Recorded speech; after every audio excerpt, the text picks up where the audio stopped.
Regis Prograis out of Houston, Texas versus Danielito Zorrilla.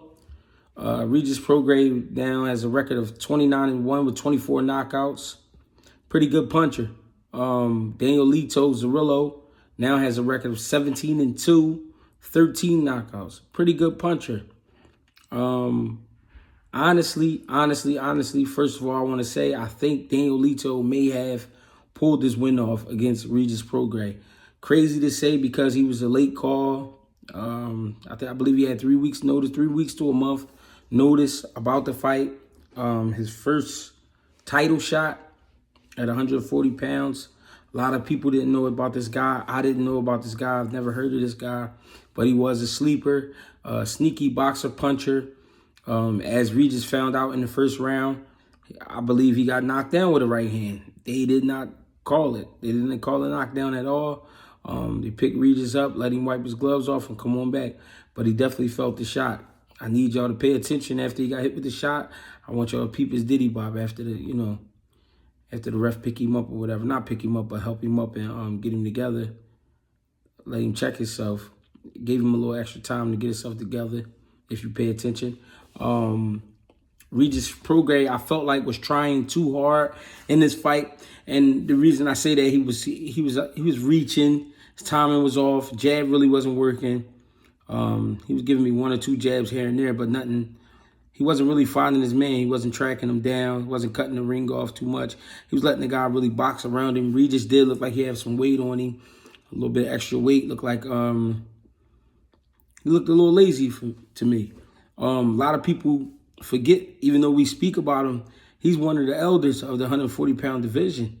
Regis Prograis is 34 years old at this point. I don't want to say it because I understand what it's like being a fighter, and some fights you look past the guy, and I think it was that type of situation. He really looked past the guy. I believe he really thought he was going to go in there and just knock him out and have his way. Such was not the case. Danielito boxed around him. Wasn't the prettiest boxing lesson, but boxed around him. Made sure he didn't get touched. Worked behind his jab. Found that right hand. Landed a few slap hooks throughout the fight, but I felt like his style was the more effective style. Like I said, Regis, I don't really have too much to say about Regis because he didn't put on a show. He did get a knockdown, I believe, in the 2nd or 3rd round. It was official. Caught a guy with a straight right hand. He went down. Wasn't hurt, not to me. Got up, continued the fight. But besides that, Regis Prograis didn't take advantage or not take advantage. That's not the words I want to use, but he didn't fight his fight. You know what I mean? He just didn't fight his fight. To me, he didn't win. He didn't get the job done. He couldn't close in.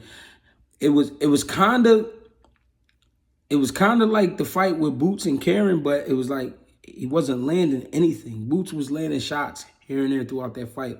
You know what I mean? Not the shots he wanted to land, but he did land shots.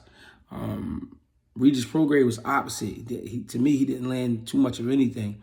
The guy came out healthy. The guy jumped up on the ropes. He believed he won the fight after the fight. You know what I mean? I do believe. He didn't do a lot. I'm not going to sit here and act like he kicked Regis' ass. He didn't. But scored the shots. He did score the shots, and he didn't get hit much. Showed good footwork, good defense at times. A fast, sneaky punch on him. You know what I mean? Regis ran into some right hands. He even got caught with a couple right hands and attempted to hold after getting caught with the right hands. I mean, great fight. Great fight for Danielito, but not a showing at all for Regis. You know what I mean? Regis didn't really put on a show. He didn't go to the body. His arms looked short. He looked slow. His timing looked off. You know what I mean? He looked like he was a little bit irritated with the guy, but he was trying to keep his composure at the same time. He wasn't picking his shots. I mean, he was giving me movement, but it was like to try to set up something, but the guy picked that up about him and wouldn't let him touch him. I mean, I really don't know what else to say about this fight. It was a pretty good fight for, like I said, for Danielito because he got to fight his fight, but Prograis was no match. He couldn't keep up. He didn't do anything for me to say he really won the fight. You know what I mean? His highlights was limited. if we talk about Danielito, he scored some shots here and there. You know what I mean? Yeah, we say you got to beat the champ, but this was a case where the champ really didn't get to do anything. He didn't do much, and Danielito landed the cleaner punches. He landed more punches, and he, like I said, he fought his fight. That's why you're hearing about this fight being controversial. It was, in my opinion, you know what I mean, because they gave the fight to Regis Prograis when really he didn't get too much done. You know what I mean? He didn't get to display the power. He didn't get to display the speed. The footwork wasn't enough. The footwork that he was trying to give us, it wasn't enough. You know what I mean? He looked, that's why I say he looked lazy at some point, because he looked like he wasn't really trying to do much, but he looked like he didn't respect the guy. You know what I mean? I don't have respect for him, but I can't get to him like I want to. You know what I'm saying? He was trying to get him out with one punch. It wasn't happening for him. If we're going to mention Regis with the top guys, even though he has a belt, I mean, he got to give us better performances than that. I mean, I'm just being fair. Yeah, again, to his credit, yeah, the guy was short notice, may have not seen any tape, but as a fighter, it is your job to adjust to the style that's being displayed in front of you. So I feel like he let his people down.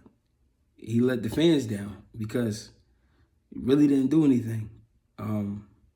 Like I said, good fight on Danielito. I think Danielito will be back for some paper.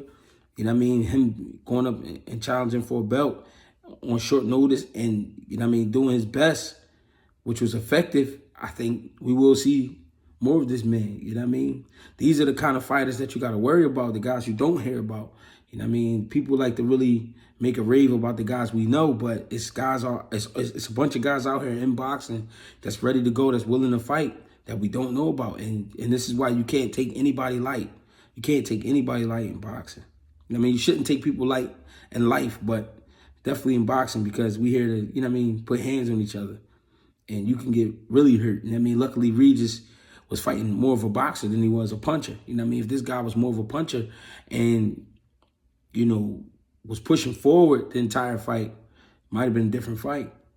Might have been a lot different. You know what I mean? I can't lie and say I gave this fight to Regis Prograis because I would like to see him in bigger and better fights, but, you know what I mean, you got to earn it too. But like I'm saying, at the same time, he might be one of those guys, the age is getting to him, because at 34, he didn't look too good. You know what I mean? And I'm just making excuses because maybe that's what it is. I don't know. You know what I mean? I'm speaking on behalf of a fighter, at the same time speaking on behalf of an analyst and just giving you what I saw.